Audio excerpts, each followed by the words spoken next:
إن الحمد لله نحمده ونستعينه ونستغفره ونعوذ بالله من شرور أنفسنا ومن سيئات أعمالنا من يهده الله فلا مضل له ومن يضلل فلا هادي له وأشهد أن لا إله إلا الله وحده لا شريك له وأشهد أن محمدا عبده ورسوله من يطع الله ورسوله فقد رشد واهتدى ومن يعص الله ورسوله فقد ضل وغوى ولا يضر الله شيئا أما بعد فإن خير الحديث كتاب الله وخير الهدي هدي محمد صلى الله تعالى عليه وآله وسلم وشر الأمور محدثاتها وكل محدثة بدعة وكل بدعة ضلالة وكل ضلالة في النار. اللهم صل على محمد وعلى آل محمد كما صليت على إبراهيم وعلى آل إبراهيم إنك حميد مجيد. اللهم بارك على محمد وعلى آل محمد كما باركت على إبراهيم وعلى آل إبراهيم إنك حميد مجيد. يا أيها الذين آمنوا اتقوا الله حق تقاته ولا تموتن إلا وأنتم مسلمون. يا أيها الناس اتقوا ربكم الذي خلقكم من نفس واحدة وخلق منها زوجها وبث منهما رجالا كثيرا ونساء واتقوا الله الذي تساءلون به والأرحام إن الله كان عليكم رقيبا. يا أيها الذين آمنوا اتقوا الله وقولوا قولا سديدا يصلح لكم أعمالكم ويغفر لكم ذنوبكم ومن يطع الله ورسوله فقد فاز فوزا عظيما. أما بعد فأعوذ بالله العظيم وبوجهه الكريم وسلطانه القديم من الشيطان الرجيم من همزه ونفخه ونفثه. بسم الله الرحمن الرحيم. إنا أرسلناك بالحق بشيرا ونذيرا ولا تسأل عن أصحاب الجحيم. سبحانك لا علم لنا إلا ما علمتنا إنك أنت العليم الحكيم. رب اشرح لي صدري ويسر لي أمري واحلل عقدة من لساني يفقهوا قولي واجعل لي وزيرا من أهلي. رب زدني علما رب زدني علما رب زدني علما. اللهم إنا نسألك علما نافعا ورزقا طيبا وعملا متقبلا. اللهم أرنا الحق حقا وارزقنا اتباعه وأرنا الباطل باطلا وارزقنا اجتنابه برحمتك يا أرحم الراحمين. اللہ رب العالمین کا فضل ہے اور اس کی رحمت ہے کہ الحمدللہ ثم الحمدللہ باطل گروہوں کے بالمقابل اور جو باطل فرقے ہیں ان کے مقابلے میں ہم اہل السنت والجماعہ اہل الحدیث سلف صالحین کے منہج پر گامزن ہے قرآن و سنت کی روشنی میں. اللہ رب العالمین ہمیں اسی پر زندہ رکھے اور اسی پر موت دے. الحمدللہ ثم الحمدللہ ہم پیارے پیغمبر علیہ الصلاۃ والسلام کی ولادت کو بھی مانتے ہیں اور ظاہر ہے جس کی ولادت ہے اس کی وفات بھی ہے. ایسا نہیں ہے کہ ولادت ہے لیکن وفات نہیں. تو الحمدللہ ہم دونوں باتوں کو مانتے ہیں. ولادت اور میلاد. میلاد کا معنی کیا ہوتا ہے؟ میلاد کا معنی ہوتا ہے جائے ولادت. دیکھیے اللہ رب العالمین نے قرآن مجید میں بالکل وضاحت کے ساتھ یہ بات بیان فرمائی ہے. اعوذ باللہ من الشیطان الرجیم بسم اللہ الرحمن الرحیم. قل ان کنتم تحبون اللہ فاتبعونی یحببکم اللہ ویغفر لکم ذنوبکم واللہ غفور رحیم. اے پیارے پیغمبر آپ کہہ دیجئے کہ اگر فی الواقع تم اللہ سے محبت کرنے والے ہو یعنی تم دعویٰ کرتے ہو کہ ہم اللہ سے محبت کرتے ہیں فاتبعونی تو میری اتباع کرو میری پیروی کرو. یحببکم اللہ اللہ تم سے محبت کرے گا. ویغفر لکم ذنوبکم اور تمہارے گناہ بھی بخش دے گا. واللہ غفور الرحیم اور اللہ تو ہے ہی بخشنہار مہربان. اب اتباع رسول کا حکم دیا گیا ہے. کیا میلاد میں اتباع ممکن ہے؟ رسول اکرم صلی اللہ علیہ وآلہ وسلم کی ولادت کہاں پر ہوئی؟ پوری دنیا کا سینٹر مکہ مکرمہ وہاں پر ایک مخصوص مقام پر ہوئی ہے. اگر آپ دیکھنا چاہیں تو جب اللہ رب العالمین آپ کو عمرے کے لیے حج کے لیے لے کر جائے تو آپ اس بات کو ذہن میں رکھیے گا کہ ہم نے جمعۃ المبارک کے خطبے میں خطیب صاحب سے سنا تھا، وہ بیان کر رہے تھے کہ جہاں پر آج مکتبہ ملک عبد العزیز ہے وہاں پر ایک لائبریری بنا دی گئی ہے. یہ ہے وہ مخصوص مقام جہاں پر آج سے 1500 سال پہلے محمد الرسول اللہ صلی اللہ علیہ وآلہ وسلم کی ولادت باسعادت ہوئی تھی.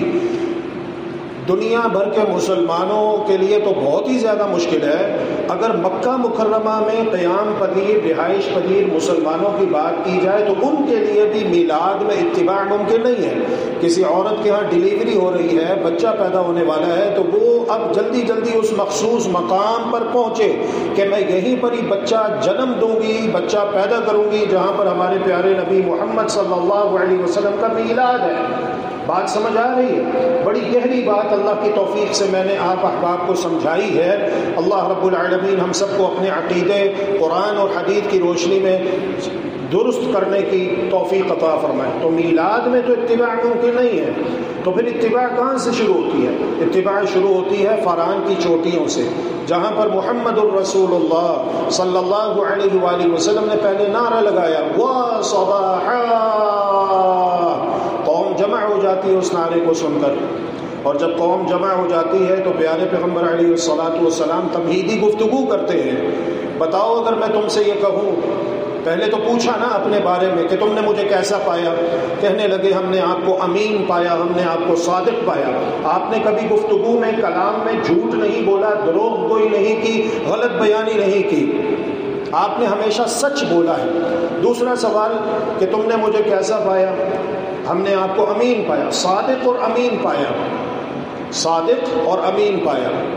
مکہ کے لوگ جب امانت رکھوانی ہوتی تو بالاتفاق محمد صلی اللہ علیہ وسلم کے پاس اپنی امانتیں رکھوایا کرتے تھے اور انہیں پورا اطمینان حاصل تھا. تو ہم نے آپ کو صادق اور امین پایا. پھر اس کے بعد فرمایا کہ اگر میں تم سے یہ کہوں کہ اس پہاڑ کی دوسری جانب، یعنی کہ اس پہاڑ کی اوٹ میں ایک لشکر ہے اور وہ آ رہا ہے، تمہاری طرف بڑھ رہا ہے، صبح ہوتے ہی تمہارے اوپر حملہ آور ہو جائے گا، اکنتم مصدقیہ، کیا تم میری بات کی تصدیق کرو گے؟ کیا تم میری بات کو مانو گے یا میری بات کی تکذیب کر دو گے اور اسے جھٹلا دو گے؟ سب نے کہا کہ ہم آپ کی بات کو مانیں گے، آج تک آپ نے جھوٹ نہیں بولا، جو بھی کہا سچ کہا. تو کہا پھر انی لکم من اللہ نذیر مبین، پھر بے شک میں تمہارے لیے اللہ رب العالمین کی جانب سے صریح ڈرانے والا ہوں، تمہیں خبردار کرنے والا ہوں. پھر اس کے بعد آپ نے توحید کی دعوت پیش کی اور کہا یا ایھا الناس قولوا لا الہ الا اللہ تفلحوا وتملكوا العرب والعجم. اے لوگو، تم اس بات کا اقرار کر لو کہ اللہ کے سوا کوئی اور معبود برحق نہیں ہے، عبادت کو اللہ کے لیے خالص کر دو، شرک سے توبہ طائب ہو جاؤ، شرک سے باز آ جاؤ، تفلحو، تم کامیاب ہو جاؤ گے، وتملک العرب والعجم، تم عرب و عجم کے خزانوں کے مالک بنا دیے جاؤ گے. یہاں سے اتباع کا آغاز ہوتا ہے، یہاں سے اتباع کا آغاز ہوتا ہے، اور یہاں پر آ کر اس کا اختتام ہوتا ہے کہ پیارے پیغمبر علیہ الصلاۃ والسلام کی آخری سانسیں ہیں اور آپ کی حیات طیبہ میں آخری لمحات ہیں اور آپ کی زبان اقدس پر یہ وصیتیں جاری ہیں، الصلاۃ الصلاۃ وما ملکت ایمانکم، نماز نماز، اور اپنی لونڈیوں کے ساتھ، اپنی بیویوں کے ساتھ، اپنے نوکروں ملازموں کے ساتھ، اپنے ماتحت افراد کے ساتھ اچھا سلوک کرنا ہے، اچھا برتاؤ کرنا ہے. اللہ کی لعنت ہو یہود و نصارہ پر، لعنت اللہ علی الیہود والنصارہ اتخذوا قبور انبیائہم مساجد. یہود و نصارہ پر اللہ کی لعنت ہو جنہوں نے اپنے نبیوں کی قبروں کو مسجدیں بنا ڈالا. الا انی انہاکم عن ذلک، میں تمہیں اس سے منع کرتا ہوں جب بھی کوئی فوت ہو اس کی قبر ہمیشہ کچی رکھی جائے، اس کی قبر پر تعمیر نہ کی جائے، دربار مزار نہ بنایا جائے، عرس میلے ٹھیلے نہ کیے جائیں، چادریں نہ چڑھائی جائیں، نذرانے غیر اللہ کے نام کے نہ دیے جائیں، ایک اللہ کی عبادت کی جائے اور ایک اللہ کی پرستش کی جائے. توحید سے ابتدا ہے اور توحید پر اختتام ہے. مکہ مکرمہ کے 13 سال اور مدینہ طیبہ کے 10 سال، اس میں ہم نے اتباع کرنی ہے۔ باقی یاد رکھیے ولادت میلاد مسلمان تو مسلمان ہے، کوئی کافر بھی اس کا انکار نہیں کرتا۔ ہاں ہم انکار کرتے ہیں تو اس بات کا کہ جو کام پیارے پیغمبر علیہ الصلاۃ والسلام نے خود اپنی حیات طیبہ میں نہ ہی کیا وہ مت کیجیے۔ اذان کے لیے مشورہ ہوا کہ اذان مسلمانوں کو نماز باجماعت کے لیے مسجد میں ایک ہی وقت پر کیسے اکٹھا کیا جائے۔ مختلف آراء اور مختلف مشورے دیے گئے، جن میں سے ایک یہ بھی تھا کہ لائٹنگ کی جائے، آگ روشن کی جائے، چراغاں کیا جائے۔ جب کسی اونچے مقام پہ چراغاں کیا جائے گا، لائٹنگ کی جائے گی، آگ روشن کی جائے گی، تو اس علامت کو دیکھ کر سب لوگ اپنے کام کاج چھوڑ کر عبادت کے لیے جمع ہو جائیں گے۔ لیکن اس میں قباحت یہ تھی کہ غیر مسلموں کے ساتھ مشابہت ہے، اسی لیے رسول اللہ صلی اللہ علیہ وسلم نے اس رائے کو، اس مشورے کو قبول نہ کیا بلکہ رد کر دیا۔ بات سمجھ رہے ہیں؟ اسلام کا اپنا ایک تشخص ہے، اسلام کی اپنی ایک تہذیب ہے، اسلام کی اپنی ایک پہچان ہے، اسلام کی اپنی ایک ثقافت ہے۔ اسلام کبھی بھی کوئی چیز دوسروں سے نہیں لیتا، کیونکہ اسلام کامل اور مکمل دین ہے، اسلام اللہ رب العالمین کا پسند فرمودہ دین ہے۔ تو یہ چیزیں اس دور میں بھی موجود تھیں۔ آج جس ہستی کے نام پر یہ سب کچھ کیا جاتا ہے، یہ دن ظاہر ہے اس ہستی کی زندگی میں آیا اور کئی مرتبہ آیا۔ تو جو کام محمد الرسول اللہ صلی اللہ علیہ وسلم نے نہیں کیا، اپنا برتھ ڈے نہیں منایا، اپنے برتھ ڈے کو سیلیبریٹ نہیں کیا، تو اس کی سیلیبریشن کا اسلام کے اندر تصور کیسے ممکن ہو سکتا ہے؟ صدیق اکبر رضی اللہ تعالی عنہ کا دور خلافت 2 سال 3 ماہ ہے، عمر فاروق رضی اللہ تعالی عنہ کا دور خلافت 11 سال ہے، سیدنا عثمان ذو النورین رضی اللہ تعالی عنہ جنہیں پیارے پیغمبر علیہ الصلوۃ والسلام نے اپنی 2 بیٹیاں یکے بعد دیگرے دیں، اور جب دوسری بیٹی انتقال کر گئی تو کہا اے عثمان اگر آج میں محمد کی تیسری بیٹی ہوتی غیر شادی شدہ تو میں اسے بھی تمہارے نکاح میں دے دیتا۔ جب ان کا دور خلافت آیا اور جب علی حیدر کرار رضی اللہ تعالی عنہ کا دور خلافت آیا تو ان تمام خلفائے راشدین نے تو یہ اعمال نہ کیے جو آج قوم کرتی نظر آتی ہے۔ یہ تو ملک مظفر کوکبری، وہ 6 صدی ہجری کا عیاش بادشاہ، اس کی جاری کردہ سنت ہے۔ یہ محمد مصطفیٰ صلی اللہ علیہ وآلہ وسلم کا طریقہ نہیں ہے جشن منانے کا، چراغاں کرنے کا، جلوس نکالنے کا۔ اصل چیز اتباع ہے، اصل چیز اطاعت ہے، اصل چیز فرما برداری ہے۔ قل ان کنتم تحبون اللہ فاتبعونی، اے نبی آپ کہہ دیجئے اگر تم واقعی اللہ سے محبت کرتے ہو نا، اللہ سے محبت کرتے ہو، اللہ کو راضی کرنا چاہتے ہو، اللہ کو اپنا دوست بنانا چاہتے ہو، فاتبعونی، تو جو میں نے کیا ہے وہ کرو، اور جو میں نے نہیں کیا اسے نہیں کرنا۔ ایک صحابی آیا، اللہ اکبر، دیہاتی، جوتا بغل میں دبایا ہوا ہے اور پانی کے قطرات اس کے بالوں سے، داڑھی سے ٹپک رہے ہیں۔ رسول اقدس صلی اللہ علیہ وآلہ وسلم کے پاس آ کر ادب و احترام سے بیٹھ جاتا ہے اور آپ اسے مشرف با اسلام کروانے کے بعد، کلمہ پڑھانے کے بعد اسلام کی جو بنیادی تعلیمات ہیں اس سے روشناس کرواتے ہیں کہ نماز پنجگانہ ہے، روزے ہیں، زکوٰۃ ہے، اور بھی جو اسلام کے بنیادی احکامات ہیں۔ وہ سنتا رہا۔ جب پیارے پیغمبر علیہ الصلوۃ والسلام بیان کر کے فارغ ہوئے تو اس نے جانے سے پہلے ایک بات کہی۔ اس نے یہ کہا تھا، دیکھیں ہم سب جنت میں جانا چاہتے ہیں نا، تو جنت بہت آسان ہے۔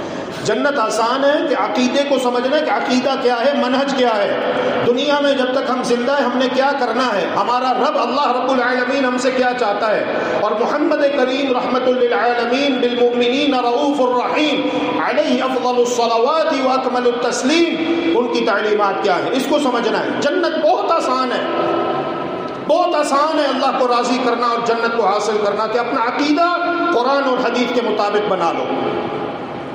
اس نے اسی عقیدے کا اظہار کیا، والذی بعثک بالحق، اس ذات کی قسم اٹھا کر کہتا ہوں جس نے آپ کو حق کے ساتھ مبعوث کیا ہے، لا ازید علی ھذا ولا انقص، جتنا دین آپ نے بتا دیا اتنے پر ہی عمل کروں گا، اس میں اپنے پاس سے نہ کوئی اضافہ کروں گا نہ کوئی کمی کروں گا، پلس مائنس کوئی نہیں۔ دین وہ ہے جو محمد الرسول اللہ صلی اللہ علیہ وسلم کے 2 پیارے گلاب جیسے خوبصورت ہونٹوں کے درمیان شہد سے میٹھی مبارک زبان سے نکلا ہے، دین صرف اور صرف وہ ہے، اس میں اپنے پاس سے نہ کوئی اضافہ نہ کوئی کمی۔ جو کام اللہ کے رسول نے کیا وہ ہم کریں گے، جو نہیں کیا وہ ہم نہیں کریں گے۔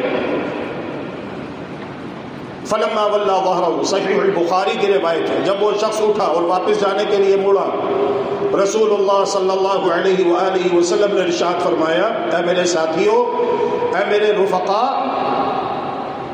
من سرہ ان ينظر الى رجل من اہل الجنة فلينظر الى هذا، اگر تم کسی جنتی شخص کو دیکھنا چاہتے ہو تو اسے دیکھ لو، یہ جنتی جا رہا ہے۔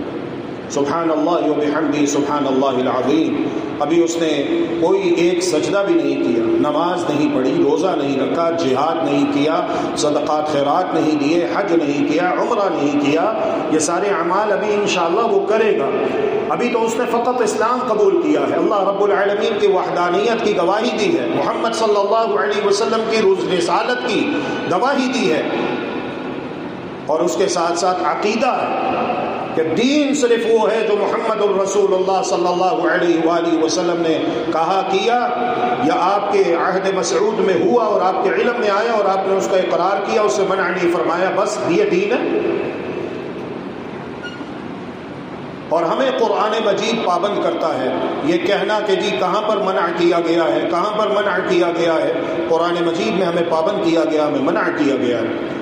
يا أيها الذين آمنوا لا تقدموا بين يدي الله ورسوله واتقوا الله إن الله سميع عليم۔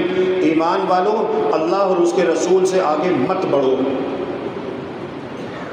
اس کا جو پس منظر ہے، جو شان نزول ہے، دو بزرگ صحابہ میں تکرار ہو جاتی ہے۔ قافلہ آیا ہوا تھا، ایک صحابی کہتے ہیں بزرگ اس قافلے کا امیر قعقاع بن معبد کو ہونا چاہیے، دوسرے صحابی بزرگ کہتے ہیں نہیں بلکہ اس قافلے کا امیر اقرع بن حابس کو ہونا چاہیے۔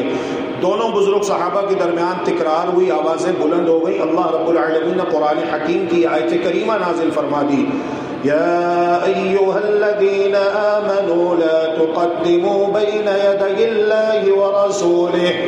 ایمان والو، اللہ اور اس کے رسول سے آگے مت بڑھو، خاموش رہو، انتظار کرو کہ اللہ رب العالمین اور اس کے رسول کیا فرماتے ہیں۔ سبحان اللہ وبحمدہ سبحان اللہ العظیم۔ یہ ہے ہمارا دین اسلام، کہ خاموش رہو، انتظار کرو، دیکھو اس بارے میں اللہ اور اس اللہ کے رسول کا کیا حکم آتا ہے، اور جو حکم آ جائے اسے بلا چونو چرا مان لو، تسلیم کرو۔ حکم آنے سے پہلے بولنے کی اجازت نہیں ہے، تو کیا حکم آنے کے بعد بولنے کی اجازت ہو سکتی ہے؟ اور جو حکم آنے کے بعد بولے گا تو اللہ رب العالمین نے اس کا حکم بھی بیان کر دیا، یا ایھا الذین آمنوا لا ترفعوا اصواتکم فوق صوت النبی ولا تجهروا له بالقول كجهر بعضكم لبعض ان تحبط اعمالكم وانتم لا تشعرون۔ اپنی آوازیں نبی کی آواز سے پست رکھو۔ جب نبی کریم صلی اللہ علیہ وسلم کی حدیث، سنت، فرمان، ارشاد، قول، عمل آ جائے تو خاموش ہو جاؤ اور اسے مانو، تسلیم کرو، اس پر عمل بجا لاؤ۔ جس عمل کے کرنے کا حکم دیا گیا وہ کرو، اور جو نبی نے نہیں کیا اسے کرنے کا سوچنا بھی نہ، اور اگر ایسا کیا تو کسی کا نقصان نہیں ہوگا۔ ان تحبط اعمالکم، تم اپنا نقصان اپنے ہی ہاتھوں کرو گے کہ جو 2-4 نیکیاں تم نے کر رکھی ہیں نا وہ بھی ضائع ہو جائیں گی۔ تو اپنے اعمال کو برباد ہونے سے بچا لو، یہ عقیدہ ہے، اس کو سمجھنا ضروری ہے، اور عقیدے کی اصلاح عمل سے پہلے لازم ہے۔ اللہ اکبر، اللہ اکبر۔ صحابہ کرام رضوان اللہ علیہم اجمعین جنہوں نے خون دے دیا جنگ احد میں، اللہ کے رسول صلی اللہ علیہ وسلم نے فرمایا کون ہے جو آج میں محمد کا دفاع کرے، میں اسے جنت کی بشارت دیتا ہوں۔ کئی ایک صحابہ یہ کے بعد دیگرے کھڑے ہوئے، دفاع رسول میں اپنی جان کا نذرانہ پیش کر دیا۔ ان کے لیے کوئی مشکل کام تھا یہ جھنڈیاں لگانا، چراغاں کرنا، لائٹنگ کرنا، جل بج جل بج جل بج؟ مشکل تھا کوئی یہ برقی قمقمے ٹمٹماتے ہوئے ان کے لیے روشن کرنا کوئی مشکل کام تھا؟ علماء حجاز، مکہ مدینہ کے علماء جہاں سے پوری دنیا میں دین پھیلا ہے، اور ایک وقت آئے گا اللہ کے رسول فرماتے ہیں پوری دنیا سے علم سمٹ کر مدینہ طیبہ میں واپس آ جائے گا۔ وہاں کے لوگوں کے پاس کوئی دولت کی سرمایہ کی کمی ہے؟ بھول گئے کیا کہا تھا وہاں کے شاہ نے جب وہ یہاں آیا تھا کہ تم مجھے محمد علی جناح کے دربار پر لے کر آئے ہو، اگر دین اسلام میں ان باتوں کی کوئی گنجائش ہوتی، تمہارے پاس محمد علی جناح ہے، ہمارے پاس محمد الرسول اللہ ہے صلی اللہ علیہ وسلم، ہم ان کی قبر کو سونے کا بنا کر پوچھتے اگر اسلام کے اندر ان باتوں کی کوئی گنجائش ہوتی۔ اگر اسلام کے اندر ان باتوں کی کوئی گنجائش ہوتی تو مکہ مکرمہ کو سجانا، مسجد نبوی کو سجانا، اور یہ جو مشعل بردار اور وہ 900 صفحوں والی کتاب پتہ نہیں لا حول ولا قوت الا باللہ، جس کا ذکر بڑے طمطراق کے ساتھ اور بڑے غرور کے ساتھ کیا جاتا ہے کہ 1000 سال خانہ کعبہ کے اندر میلاد منایا جاتا تھا، اور مشعل بردار وہاں پر خانہ کعبہ کا طواف کرتے تھے۔ او اللہ کے بندو، یہ تو مجوسیوں کی نشانی ہے، آتش پرستوں کا خاصہ ہے۔ اللہ کا واسطہ ہے ان چیزوں کو اسلام کے ساتھ مت جوڑیے، اسلام کا ان چیزوں کے ساتھ کوئی تعلق نہیں، اسلام کا اپنا ایک مزاج ہے، اسلام میں اپنانا ہے، اپنانا، منائیں گے انشاءاللہ اللہ کی جنتوں میں جا کر، اپنانا ہے، منانا انشاءاللہ وہ پھر جنت میں ہے، وہاں پر ہے کہ جو چاہو کرو، لیکن دنیا میں ہم جو چاہیں کریں نہیں، ہم پابند ہیں دنیا میں اللہ اور اللہ کے رسول صلی اللہ علیہ وآلہ وسلم کی تعلیمات کے۔ تو میرے عزیز، میرے محترم، آپ سمجھ گئے ہوں گے کہ اصل چیز ہے کہ اللہ کے رسول صلی اللہ علیہ وآلہ وسلم کی بعثت کا مقصد کیا ہے۔ آپ کی ولادت ہوئی، میلاد ہوا، ہم سب کو مانتے ہیں، ہم میں سے کوئی ایک بھی ان باتوں کا منکر نہیں، لہذا گلے پھاڑ پھاڑ کر اس بات پر زور لگانے کی ضرورت نہیں ہے۔ جہان میں سبھی خوشیاں منا رہے ہیں سوائے ابلیس، شیطان کے، کافر مردود جہنمی کے، کوئی ضرورت نہیں ہے باتیں کرنے کی۔ اصل جس طرف توجہ دلانی ہے قوم کو اور توجہ دلانی چاہیے وہ یہ کہ پیارے پیغمبر علیہ الصلاۃ والسلام کی تشریف آوری کا اور آپ کی بعثت کا مقصد کیا ہے۔ اللہ تبارک و تعالی نے آپ کو خاتم النبیین والمرسلین، خاتم المعصومین بنا کر مبعوث کیا۔ کیا مشن تھا آپ کا؟ آپ کا مشن کیا ہے؟ اس کے اوپر غور کرنا چاہیے، اور جو اس کے تقاضے ہیں، اس کے مقتضیات ہیں، اس کے متطلبات ہیں، انہیں پورا کرنا چاہیے۔ تو اللہ تبارک و تعالی نے قرآن حکیم میں ایک نہیں بلکہ کئی ایک مقامات کے اوپر رسول اکرم صلی اللہ علیہ وسلم کی بعثت کا مقصد بیان کیا کہ ہم نے محمد صلی اللہ علیہ وآلہ وسلم کو نبی رسول بنا کر کیوں مبعوث کیا۔ چنانچہ اللہ رب العالمین نے ارشاد فرمایا ہے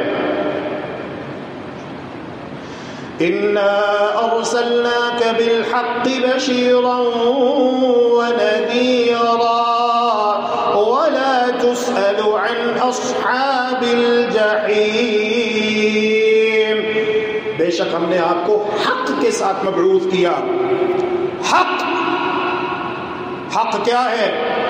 لوگوں کی آراء کا نام حق نہیں، لوگوں کے بنائے ہوئے افکار و قوانین کا نام حق نہیں۔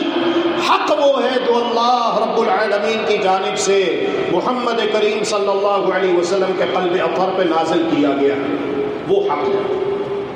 اِنَّا أَرْسَلْنَاكَ بِالْحَقِّ، ہم نے آپ کو حق کے ساتھ، ایمان، توحید، قرآن، اس کے ساتھ مبعوث کیا۔ بشیراً ونذیراً، بشیراً خوشخبری دینے والے، نذیراً ڈرانے والے، کہ جو اللہ پر ایمان لائے گا، اللہ کی توحید کو مانے گا، آخرت پر ایمان اور جو اس کے تقاضے ہیں وہ پورے کرے گا، نیک اعمال کرے گا اخلاص کے ساتھ، سنت کی مطابقت اور متابعت کرتے ہوئے، اس کے لیے دنیا میں بھی امن ہے، آخرت میں بھی امن ہے، اور یہ ہدایت یافتہ ہے۔ دنیا میں پرسکون زندگی ملے گی، اچھی موت نصیب ہوگی، مرنے کے بعد قبر کو جنت کا باغ بنا دیا جائے گا، قیامت کے دن اللہ تبارک و تعالیٰ کے عرش کے سائے میں جگہ ملے گی، نبی کریم صلی اللہ علیہ وسلم کے دست مبارک سے حوض کوثر کا جام نصیب ہوگا، جسے پی لینے کے بعد 50,000 سالہ طویل دن میں دوبارہ پیاس نہیں ستائے گی، نامہ اعمال دائیں ہاتھ میں تھمایا جائے گا، نیکیوں والا پلڑا ترازو کا بھاری ہوگا، اور پلے صراط پلک جھپکنے کے برابر عبور کروا کر جہنم سے نجات دے کر جنتوں میں داخل کر دیا جائے گا، بشیرن خوشخبریاں سنانے والے۔ اور یہ دین اسلام بالآخر باقی تمام باطل ادیان پر دنیا میں بھی غالب آ کر رہے گا، باطل قوتیں ان کا زور ٹوٹے گا، اور دین اسلام کو اللہ سبحانہ و تعالی باقی تمام ادیان پر غالب کرے گا۔ خوشخبریاں، تمہیں حکومتیں بھی ملیں گی، سلطنتیں بھی ملیں گی، غیر اسلامی قوتوں طاقتوں کے تمام خزانے تمہارے قدموں میں لا ڈھیر کر دیے جائیں گے۔ کب؟ جب تم ایمان اور توحید کے تقاضے پورے کرو گے۔ بشیرن خوشخبریاں سنا رہے ہیں، وَنَذِيرًا ڈرا رہے ہیں کہ اگر تم نے اس دعوت کو قبول نہ کیا تو تمہارے لیے پھر تباہی اور بربادی ہے، پھر دنیا میں بھی اللہ کے عذابات کا نشانہ بنو گے اور آخرت میں بھی عذابات کا سامنا کرو گے۔ موت اچھی نصیب نہیں ہوگی، مرنے کے بعد جب قبر میں پہنچو گے تو وہاں پر سانپ بچھو تمہارے اوپر مسلط کر دیے جائیں گے اور تمہیں مار پڑتی رہے گی، تم چیخو گے، چلاؤ گے، وہاں تمہاری مدد کے لیے کوئی نہ آ سکے گا۔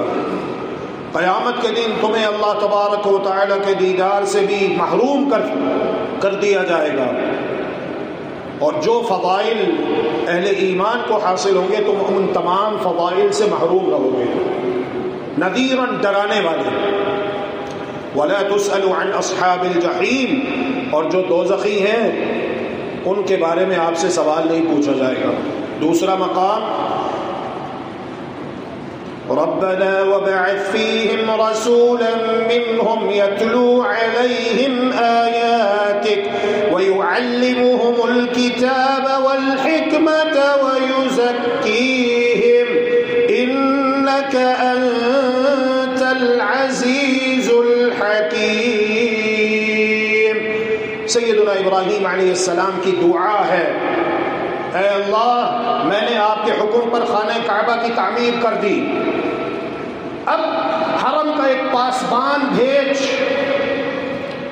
جو تیرے بندوں کو تیرے بندوں کی بندگی سے نکال کر بندوں کے پروردگار اللہ ذوالجلال والاکرام کی بندگی میں لے آئے۔ ربنا، اے ہمارے پروردگار، وابعث فیہم رسولا منہم، انہی میں سے ان کی رشد و ہدایت کے لیے، ان کی رہبری اور رہنمائی کے لیے ایک رسول بھیج جسے یہ جانتے ہوں، رسول ایسا ہو جس کا انسانوں میں کوئی استاد نہ ہو، قوم اسے جانتی اور پہچانتی ہو، تاکہ جب وہ رسول اپنی قوم کے سامنے دعوت پیش کرے تو قوم ایمان لائے کہ واقعی جو کچھ یہ ہمیں بتا رہے ہیں یہ اللہ رب العالمین کی وحی کی روشنی میں ہے۔ اس کے باوجود بھی حق کو جان لینے کے بعد کتنے لوگ تھے جو ایمان سے محروم رہے، والعیاذ باللہ۔ بہرحال، یتلو علیہم آیاتک، رسول کی بعثت کا مقصد کیا ہے؟ یتلو علیہم آیاتک، کہ وہ تیرے بندوں پر تیری آیتیں تلاوت کرے، قرآن مجید کی آیتیں تلاوت کرے، وَيُعَلِّمُهُمُ الْكِتَابَ وَالْحِكْمَةَ، اور انہیں کتاب و حکمت سکھائے، قرآن اور حدیث، قرآن اور سنت۔ لوگوں، یہ اللہ کا کلام ہے، یہ اللہ کا حکم ہے، یہ کرنا ہے، کیسے کرنا ہے میں تمہیں کر کے دکھاؤں گا۔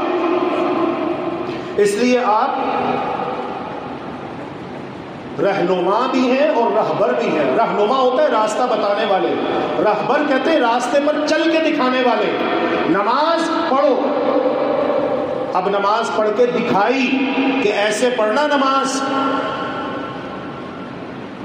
تو آپ رہنما بھی ہیں اور رہبر بھی ہیں. یہ دعائے خلیل ہے، سیدنا ابراہیم علیہ السلام کی دعا، جسے یقیناً اللہ سبحانہ و تعالی نے شرف قبولیت بخشا. انک انت العزیز الحکیم. کما ارسلنا فیکم رسولا یتلو علیکم آیاتنا ویزکیکم ویعلمکم الکتاب والحکمہ ویعلمکم ما لم تکونوا تعلمون فاذکرونی اذکرکم واشکروا لی ولا تکفرون. ہم نے تمہارے درمیان اپنا رسول بھیجا جو تم پر ہماری آیتیں تلاوت کرتا ہے اور تمہارا تزکیہ کرتا ہے، تمہیں گناہوں سے پاک صاف کرتا ہے. بتلاوت القرآن تؤدى العبادات، قرآن مجید کی تلاوت کے ساتھ عبادات کا اہتمام کیا جاتا ہے. ويستفاد العلم ومجامع الاخلاق الحمیدہ، قرآن مجید سے علم حاصل کیا جاتا ہے، اچھے اخلاق اور اچھے اوصاف اپنے اندر پیدا کیے جاتے ہیں. وبه تحصل كل خیرات الدنیا والآخرہ، اور قرآن مجید کی تلاوت سن کر انسان دنیا اور آخرت کی بھلائیاں حاصل کر سکتا ہے. من حکمت بعث اللہ تعالی للرسل، اللہ رب العالمین نے جتنے بھی رسولوں کو مبعوث فرمایا اس سے حکمت یہ ہے انہ یطہر بہم ارواح الناس من دنس الجاہلیہ، کہ اللہ کے رسول انسانوں کی روحوں کو پاک کرتے ہیں، انسانوں کی روحوں کو پاک کرتے ہیں جاہلیت کی گندگیوں سے، شرک کی آلودگیوں سے، ان کی روحوں کو پاک کرتے ہیں. ورجس التصورات، اور ان کے ذہنوں میں جو مختلف شکوک و شبہات پائے جاتے ہیں اس کا ازالہ کرتے ہیں اور ان کی شہوات کو لگام ڈالتے ہیں. جس طرح روزہ رکھوایا جاتا ہے صبح سے لے کر شام تک، شہوت کو قابو میں رکھنے کے لیے، بندہ مسلم کو اس بات کا پابند بنانے کے لیے کہ تم اللہ کے بندے ہو، اللہ کے مطیع و فرما بردار بنو. جہاں پہ تمہیں اجازت ملے کھانے کی وہاں کھانا ہے، جہاں پہ روک دیے جاؤ وہاں رک جانا ہے. جس طرح روزے میں صبح سے لے کر شام تک ہم سے روزہ رکھوایا جاتا ہے. رفع الجہل عن الناس وتعلیمهم الکتاب والسنہ وظیفۃ خیار الخلق محمد الرسول اللہ صلی اللہ علیہ وآلہ وسلم کی سب سے اہم ذمہ داری انسانوں سے جہالت کا خاتمہ. وہ جو جاہلیت والی زندگی گزار رہے تھے نا، آپ سب جانتے ہیں کہ اپنی بیٹیوں تک کو زندہ درگور کر دیا کرتے تھے. جہالت ہی جہالت تھی، نہ بولنے کے آداب، نہ کھانے کے آداب، نہ زندگی گزارنے کے آداب، نہ شادی کے کوئی طور طریقے، اور اگر کوئی فوت ہو جاتا ہے تو ان کی اپنی بنائی ہوئی رسمیں. ان سب کا خاتمہ کرنے کے لیے اور ایک خوبصورت زندگی کیسے گزاری جاتی ہے، کیسے گزار سکتے ہیں، یہ سمجھانے کے لیے اللہ رب العالمین نے محمد الرسول اللہ صلی اللہ علیہ وآلہ وسلم کو مبعوث کیا. تلك آیات اللہ نتلوها علیک بالحق وإنک لمن المرسلین. یہ اللہ کی آیتیں ہیں، یہ اللہ کی آیتیں ہیں جو ہم آپ پر حق کے ساتھ تلاوت کر رہے ہیں. وَإِنَّكَ لَمِنَ الْمُرْسَلِينَ، اور بے شک آپ رسولوں میں سے. من اشرف ما يثبت الانسان على الحق، انسان کو حق کے اوپر ثابت قدم رکھنے کے لیے سب سے افضل اور اشرف چیز یہ ہے نظرہ فی کتاب ربی، کہ انسان کو چاہیے کہ وہ اپنے پروردگار کی کتاب میں غور و فکر کرے. وتدبر ما فیہ من سیر السابقین، اور اس کتاب قرآن مجید میں سابقہ قوموں کے حالات و واقعات اللہ رب العالمین نے جو بیان کی ہے ان میں غور و فکر کرے. اصل میں پیچھے اللہ تبارک و تعالی نے بنو اسرائیل کا واقعہ بیان کیا پورا تفصیل کے ساتھ کہ انہیں حکم جہاد دیا گیا کہ جہاد کے لیے نکلو، وہ نہ نکلے. پھر ایسا ہوا کہ اللہ رب العالمین نے طاعون کی وبا وہاں پر پھیلا دی. تو وہ یہ سوچتے ہوئے نکلے کہ اگر ہم اپنے گھروں میں بیٹھے رہے طاعون کی وبا کی لپیٹ میں آ جائیں گے، نتیجتاً موت کے منہ چلے جائیں گے، موت کا شکار ہو جائیں گے. تو موت سے بچنے کے لیے وہ نکلے اپنے گھروں کو چھوڑ کر. تو اللہ تبارک و تعالی نے انہیں موت دے دی، پھر انہیں دوبارہ زندہ کیا. پھر اس کے بعد طالوت اور جالوت کا واقعہ اللہ تبارک و تعالی نے بیان کیا، اور اس کے آخر میں پھر یہ کہا تلک آیات اللہ، یہ واقعات جو ہم آپ کے لیے قرآن میں بیان کر رہے ہیں اور جو ہم نے قرآن مجید کی زینت بنا دی ہے. قوم ان تمام باتوں کو نہیں جانتی تھی، تو پھر مان لو کہ یہ کتاب اور یہ رسول من جانب اللہ سبحانہ و تعالی ہے، یہ اللہ کے رسول ہیں، اور یہ کتاب قرآن اللہ رب العالمین کی کتاب ہے. فإن سنة الله ماضية في المخالفين ولن تجد لسنة الله تبديلا. مخالفت کرنے والے ان پر اللہ کا عذاب آتا ہے. یہ اللہ رب العالمین کی سنت ہے جو کبھی تبدیل نہیں ہوگی. ليس كقصص القرآن قصص، قرآن مجید میں بیان کردہ قصص و واقعات جیسے کوئی اور دوسرے قصے نہیں ہو سکتے. جو قصے، جو واقعات اور جو سچے حالات اللہ رب العالمین نے قرآن مجید کی زینت بنا دیے ہیں، کوئی اور قصص اس جیسے نہیں ہو سکتے. تستحق الاجلال والادکاء، لہذا ان قصص و واقعات پر سنجیدگی سے غور کرنا چاہیے. کیف لا، کیوں نہیں. وفیہا من العبر الواضحات، اس لیے کہ اس میں واضح عبرت کا سامان موجود ہے. ومن الاخبار والعظات، اور اس میں سچی خبریں ہیں، سچی نصیحت کی باتیں ہیں. ما ينطق بصدق النبوة ويشهد على أنها تنزيل الحكيم الخبير، جو ان تمام باتوں پر دلالت کرتی ہے کہ محمد صلی اللہ علیہ وسلم اللہ کے سچے رسول ہیں، اللہ کے آخری پیغمبر. اللہ اکبر، اللہ اکبر. اسی طرح اللہ رب العالمین نے ایک اور مقام پر ارشاد فرمایا ما كان لبشر ان يؤتيه الله الكتاب والحكم والنبوة ثم يقول للناس كونوا عبادا لي من دون الله ولكن كونوا ربانيين بما كنتم تعلمون الكتاب وبما كنتم تدرسون ولا يأمركم أن تتخذوا الملائكة والنبيين أربابا أيأمركم بالكفر بعد إذ أنتم مسلمون. فرمایا کسی بشر کے لائق ہی نہیں ہے جسے ہم کتاب دیں، حکمت دیں، نبوت دیں. کسی بشر کے لائق ہی نہیں ہے جسے ہم کتاب، حکمت اور نبوت دیں. ثم یقول للناس، کہ وہ لوگوں سے یہ کہے کونوا عبادا لی من دون اللہ، تم اللہ کو چھوڑ کر میری عبادت کرو. تم اللہ سے مدد مانگنے کی بجائے مجھ سے مدد مانگو. یا رسول مدد کہو، بلکہ تم یا اللہ مدد کہو. یا اللہ مدد، باقی سب شرک و بدعت.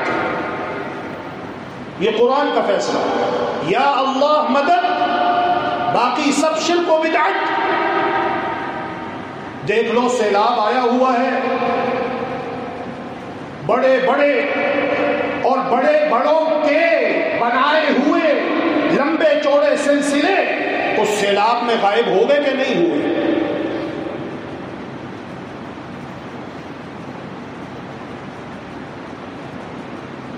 ما كان لبشر ان يؤتيه الله الكتاب والحكم والنبوة ثم يقول للناس كونوا عبادا لي من دون الله ولكن كونوا ربانيين. بلکہ رسول کی آمد کا مقصد اللہ کی توحید کا پرچار ہے، اللہ کے نام کی سر بلندی ہے. اللہ اکبر نماز پڑھتے ہیں، نماز کی ابتدا میں رکوع میں جاتے ہوئے، سجدے میں جاتے ہوئے، سجدے سے سر اٹھاتے ہوئے ہے اللہ کے سوا کسی اور کا ذکر؟ کیا مطلب ہے؟ اللہ اکبر، اللہ سب سے بڑا ہے۔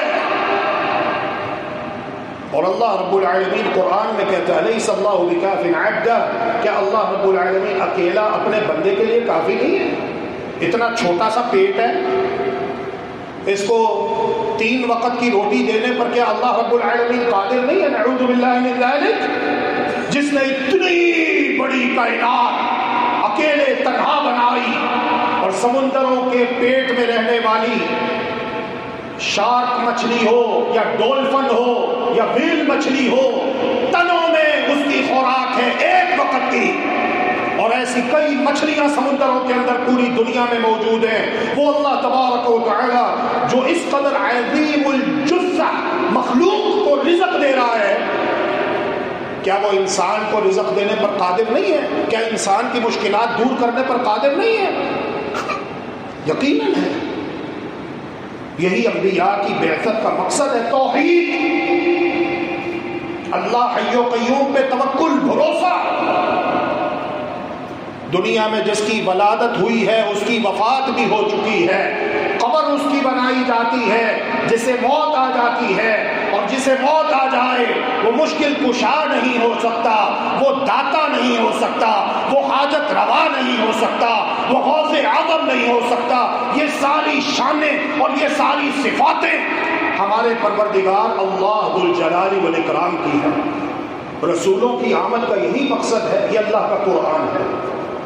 ما كان لبشر ان يؤتيه الله الكتاب والحكم والنبوة، جس بشر کو ہم کتاب، حکمت، نبوت دیں، ثم يقول للناس، پھر وہ لوگوں سے یہ کہنا شروع کر دے كونوا عبادا لي من دون الله، تم اللہ کو چھوڑ کر میری عبادت شروع کر دو۔ نہیں، رسول تو یہ کہتے ہیں کہ تم اللہ کی عبادت کرو۔ محمد الرسول اللہ صلی اللہ علیہ وآلہ وسلم نے بھی لوگوں سے یہی کہا۔ سیدنا عبداللہ بن عباس رضی اللہ تعالی عنہ، جو اگرچہ کہ آپ کے چچا زاد بھائی ہیں لیکن صغیر السن، اس لیے پیار سے مخاطب کرتے ہوئے کہا یا غلام، بیٹا انی اعلمک کلمات، میں تمہیں چند باتیں سکھاتا ہوں۔ احفظ اللہ یحفظک، تم اللہ کے دین کی حفاظت کرو، اللہ تمہاری حفاظت کرے گا۔ احفظ اللہ تجد تجاہک، تم اللہ کے دین کی حفاظت کرو، اللہ کے احکامات کی حفاظت کرو، زندگی کے ہر مشکل موڑ پر اللہ کو اپنی مدد کے لیے پاؤ گے۔ اذا سألت فاسأل اللہ، جب بھی سوال کرو اللہ سے سوال کرو، جب بھی مانگو اللہ سے مانگو۔ وَإِذَا اسْتَعِنْتَ فَاسْتَعِنْ بِاللَّهِ، اور جب مدد مانگو تو اللہ سے مدد مانگو۔ کون کہہ رہے ہیں؟ محمد الرسول اللہ صلی اللہ علیہ وآلہ وسلم۔ محمد الرسول اللہ صلی اللہ علیہ وسلم تو یہ کہہ رہے ہیں، اب کوئی انسان یہ کہے یا رسول اللہ ادرکنی، اللہ کے رسول میری مدد کے لیے آؤ، یا رسول اللہ میں ڈوب رہا ہوں مجھے ڈوبنے سے بچا لو، یا رسول اللہ مجھ پر یہ پریشانی آئی ہوئی ہے مجھے اس پریشانی سے نجات دو۔ ایمانداری سے دل پہ ہاتھ رکھ کے فیصلہ کرنا کہ اللہ کے رسول اس سے خوش ہوں گے۔ اللہ کے رسول جنہوں نے مکہ کے 13 سال اور حتیٰ کہ جب طائف میں گئے تو وہاں پر بھی توحید کی دعوت پیش کی، خالص توحید کی۔ آپ کیا سمجھتے ہیں مکہ کے لوگ کافر تھے؟ کس نے کہہ دیا آپ سے؟ مکہ کے لوگ اللہ سے مانتے، اللہ کو مانتے تھے، مکہ کے لوگ اللہ کو مانتے تھے اور کہتے تھے کہ دینے والا اللہ ہے، لیکن یہ ہے کہ ہم اپنے اور اللہ کے درمیان ان کو واسطے بناتے ہیں، ان کے ذریعے سے تقرب اللہ کا ذریعہ بناتے ہیں۔ آپ سوال کریں، پوچھیں، کہاں لکھا ہے؟ قرآن مجید میں لکھا ہوا ہے، 23واں پارہ ہے، 23ویں پارے کا 4تھا پاؤ ہے۔ ذرا پڑھیے گا، آج قرآن مجید لے کر پڑھیے گا۔ اور اگر آپ نے کسی سے سوال پوچھنا ہو تو ہم نے نہ کل آپ کو روکا ہے، نہ آج روکیں گے، نہ آئندہ روکیں گے. سوال پوچھئے گا، ان سے بھی کہیے گا کہ ذرا پڑھ کے بتائیں، دکھائیں، سنائیں کیا لکھا ہوا ہے. مکہ کے لوگ کیا کہتے تھے، کیا عقیدہ تھا مکہ کے لوگوں کا، جنہیں 13 سال محمد الرسول اللہ صلی اللہ علیہ وآلہ وسلم نے توحید کی دعوت پیش کی. وہ کہا کرتے تھے ما نعبدهم الا ليقربونا الى الله زلفى، ہم ان کی عبادت نہیں کرتے، ہم اللہ کا قرب حاصل کرنے کے لیے، اللہ تک پہنچنے کے لیے انہیں واسطہ وسیلہ بناتے ہیں، ان کے ذریعے سے اللہ سے لیتے ہیں. دینے والا اللہ ہی ہے، لیکن اللہ نے انہیں اختیارات دیے ہوئے ہیں، اللہ کے عطا کردہ اختیارات سے یہ ہمیں دیتے ہیں. اسی بات کی تردید کی محمد الرسول اللہ صلی اللہ علیہ وسلم نے قرآن مجید کی آیتیں پڑھ کر. اللہ اکبر. ضل قوم ضل اقوام غلوا فی رسول اللہ صلی اللہ علیہ وسلم، یقیناً وہ قومیں گمراہ ہو چکی جنہوں نے اللہ کے رسول صلی اللہ علیہ وسلم کے بارے میں حد سے تجاوز کیا. فجعلوا له بعض حقوق اللہ عز وجل وصفاته، انہوں نے اللہ رب العالمین کے حقوق اور صفات اور اختیارات میں سے چند ایک صفات اور اختیارات محمد الرسول اللہ صلی اللہ علیہ وسلم کو دے دیے. یقیناً یہ سب قومیں گمراہ ہو گئی. اللہ رب العالمین نے تو کہا ہے قل هو اللہ احد اللہ الصمد لم یلد ولم یولد ولم یکن له کفوا احد. کہہ دو کہ وہ اللہ ایک ہے، اپنی ذات میں، صفات میں، افعال میں، حقوق میں، اختیارات میں، تصرفات میں ایک ہے. کوئی نبی ولی اس کا شریک نہیں، نہ ذات میں، نہ صفات میں، نہ افعال میں، نہ حقوق میں، نہ اختیارات میں. جو شان اور صفت اللہ تبارک و تعالیٰ کی ہے وہ صرف اکیلے اللہ کی مانو. اگر اس صفت کو اللہ کے علاوہ، اللہ کے سوا کسی نبی یا ولی میں مانو گے تو یہ شرک ہو جائے گا. الحی اللہ کی شان ہے، اللہ کی صفت ہے، ہمیشہ زندہ رہنے والا. اب مانو کہ یہ صفت فقط اللہ کی ہے، اللہ ہی الحی ہے. اللہ کے سوا جتنی بھی مخلوقات ہیں ان کے لیے موت کا، فنا کا فیصلہ کر دیا گیا. دنیا میں آنے کا نام زندگی، دنیا سے جانے کا نام موت ہے. موت کے بعد زندگی ہے، لیکن وہ برزخی زندگی ہے، دنیا کی زندگی جیسی نہیں ہے. دنیا کے اعتبار سے انہیں موت آ چکی ہے، اب وہ زندہ ہیں. کہاں پر ہیں زندہ؟ برزخ میں. اور برزخی زندگی کی پوری کیفیت اللہ کے سوا کوئی نہیں جانتا. یہ مانو، یہ عقیدہ. محمد الرسول اللہ صلی اللہ علیہ وسلم ارشاد فرماتے ہیں لا تطرونی کما اطرت النصارى عیسی ابن مریم. دیکھو اے میرے امتیوں، میری شان میں، میری تعریف میں غلو نہ کرنا، حد سے تجاوز نہ کرنا، مبالغہ آرائی نہ کرنا. جس طرح عیسائیوں نے، نصارہ نے حضرت عیسیٰ بن مریم کے بارے میں غلو کیا، حد سے تجاوز کیا. وہ ہیں اللہ کے بندے، اللہ کے رسول، لیکن عیسائیوں نے کہا یہ اللہ کے بیٹے ہیں اور سیدہ مریم اللہ کی بیوی ہے. نعوذ باللہ من ذلک. ہمیں کیسے معلوم ہوا؟ قرآن مجید میں لکھا ہوا ہے. قرآن مجید بتاتا ہے کہ یہ عیسائیوں کا عقیدہ ہے.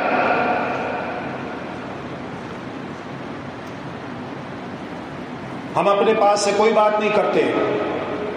تو فرمایا لا تطرونی کما اطرت النصارى عیسی ابن مریم. جس طرح نصارہ عیسائیوں نے عیسیٰ بن مریم کے ساتھ کیا علیہ السلام، تم میرے ساتھ ایسا سلوک نہ کرنا. انما انا عبد اللہ ورسولہ فقولوا عبد اللہ ورسولہ. میں اللہ کا بندہ اور اس کا رسول ہوں، تم بھی اللہ کا بندہ اور اللہ کا رسول ہی کہنا. اللہ کا بندہ اور اللہ کا رسول کہو. اللہ کے بندے ہیں، اللہ کے رسول ہیں. جو شان اللہ رب العالمین نے قرآن میں بیان کی ہے اسی پر اکتفا کرو، غلو نہ کرو. ایک بچی ترانہ گا رہی تھی، کچھ اشعار پڑھ رہی تھی. چھوٹے بچوں کے لیے جائز ہے. کہ وہ کوئی ترانہ وغیرہ پڑھ سکتے ہیں جس میں میوزک موسیقی نہ ہو اور اس میں کوئی غیر اسلامی بات نہ ہو، تو اس نے یہ کلمات کہہ دیے وَفِينَا نَبِيٌّ يَعْلَمُ مَا فِي غَدٍ۔ اللہ کا شکر ہے کہ ہمارے درمیان وہ نبی موجود ہے جو آنے والے کل کی خبریں جانتے ہیں۔ محمد الرسول اللہ صلی اللہ علیہ وآلہ وسلم نے کہا بیٹا ایسے مت کہو، وہی کہو جو کہہ رہی تھی، اللہ کے سوا کوئی نہیں جانتا کہ آنے والے وقت میں کیا ہونے والا ہے، میں محمد بھی نہیں جانتا صلی اللہ علیہ وآلہ وسلم۔ تو جہاں پر غلو ہوا اللہ کے رسول نے وہاں پر روکا، منع کیا اور پابند کیا کہ وہی بات کہو جو قرآن اور حدیث میں ہے، اس سے ہٹ کر اپنے پاس سے کوئی بات نہ کہو۔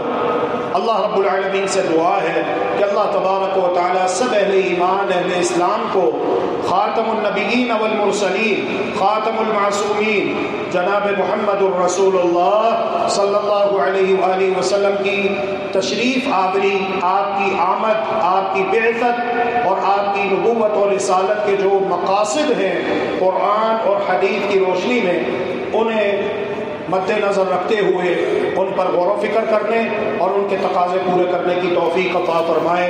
اللہم آمین برحمتک یا ارحم الراحمین۔ پورے قرآن مجید کا خلاصہ ہے سورہ فاتحہ۔ اس پر اگر غور کر لیا جائے تو بآسانی ہم نتیجے تک پہنچ سکتے ہیں کہ رسول اکرم صلی اللہ علیہ وسلم کی تشریف آوری کا اور آپ کی بعثت کا مقصد کیا تھا، اور کم از کم ہر مسلمان کے اوپر فرض ہے کہ وہ اتنا تو ضرور کرے اپنے خالق و مالک کے لیے کہ سورہ فاتحہ جس جیسی سورت نہ قرآن میں، نہ توریت میں، نہ زبور میں، نہ انجیل میں، اس کے اوپر غور کرے، اس کے ایک ایک لفظ پر غور کرے۔ اس میں توحید ہی توحید ہے، اس میں عقیدہ ہے، عقیدہ توحید، عقیدہ رسالت اور عقیدہ آخرت۔ وآخر دعوانا الحمدللہ رب العالمین وصلی اللہ وسلم علی نبینا محمد وعلی آلہ وصحبہ اجمعین برحمتک یا ارحم الراحمین۔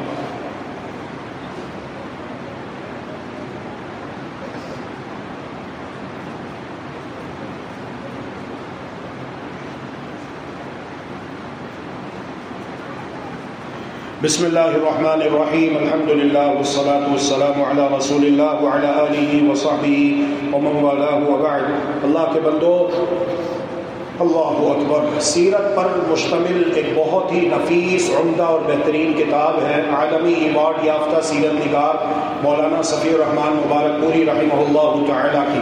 اس کا نام ہے الرحیق المختوم۔ اس کتاب کو خریدیے اور اپنے گھر کی لائبریری کی زینت بنائیے۔ گھر میں آپ ایک چھوٹی سی لائبریری بنائیے، وہاں پر اسلامک لٹریچر ہو، خود بھی پڑھیے، آپ کے بچے بھی پڑھیں، آپ کے اہل و عیال بھی پڑھیں، اور یہ بہت ضروری ہے۔ تو اس میں جو کتابیں ہیں ان میں سے کتاب الرحیق المختوم ہے، سیرت محمد مصطفیٰ صلی اللہ علیہ وآلہ وسلم پر بہت ہی پیاری اور شاندار کتاب ہے۔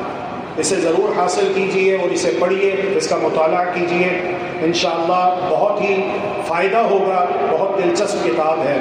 اللہ رب العالمین سے دعا ہے کہ اللہ تبارک و تعالی ہم سب کو زندہ رکھے تو ایمان اسلام پر، توحید و سنت پر، اور موت دے تو ایمان اسلام پر، توحید و سنت پر موت نصیب فرمائے۔ قیامت کے دن رسول اکرم صلی اللہ علیہ وآلہ وسلم کی شفاعت نصیب فرمائے، اور رسول اللہ صلی اللہ علیہ وآلہ وسلم کے دست مبارک سے حوض کوثر کا جام نصیب فرمائے۔ اللہ رب العالمین ہم سب سے راضی ہو اور ہم سب کا حامی و ناصر ہو۔ اللہ تبارک و تعالی اس ملک کو اندرونی اور بیرونی سازشوں سے، آفات و بلیات سے، آسمانی ہو یا زمینی ہو، محفوظ و معمول رکھے۔ اللہ رب العالمین اس ملک کو امن و سلامتی کا گہوارہ بنائے، پوری دنیا کے مسلمانوں کی مدد فرمائے، جہاں کہیں بھی مسلمان مظلوم ہے، مجبور ہے، مقبور ہے، اللہ تبارک و تعالی ان کا حامی و ناصر ہو۔ اللہم اعز الاسلام والمسلمین واذل الشرک والمشرکین ودمر اعداءک اعداء الدین واجعل اللہم هذا البلد آمنا مطمئنا سخاء رخاء وسائر بلاد المسلمین۔ اے اللہ اپنی رحمت سے ہمارے بیماروں کو شفاء کامل عاجل عطا فرما۔ یا اللہ اپنی رحمت سے ہمارے فوت شدگان پر رحم فرما۔ یا اللہ ہمارے والدین پر رحم و کرم فرما، انہیں اس کا بہترین بدلہ جنت الفردوس کی صورت میں عطا فرما،